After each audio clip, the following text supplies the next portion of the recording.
আল্লাহ এতদিন আপনার হুকুম পালন করি নাই, আল্লাহ শয়তানের ওয়াসওয়াসায় পড়ে করছি গো, আপনি মাফ করে দেন। চোখের পানিগুলো ছেড়ে দিয়া যদি আল্লাহর দরবারে আপনি দরখাস্ত করেন, আমার আল্লাহ বলেন বান্দারে যৌবন কালে যদি একবার ডাক দেস, আমি 70 বার বান্দা তোর ডাকে জবাব দিই।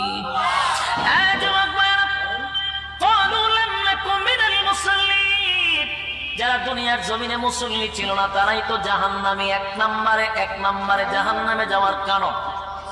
আল্লাহর নবী বলেন উম্মতেরারি হাশরের মাঠে যদি হিসাব হয়, আউয়ালু মা ইউহাসাবু বিহিল আবদু ইয়াউমাল কিয়ামাতিস সালাহ, কিয়ামতের ময়দানে সর্বপ্রথম হিসাবটা হবে নামাজে।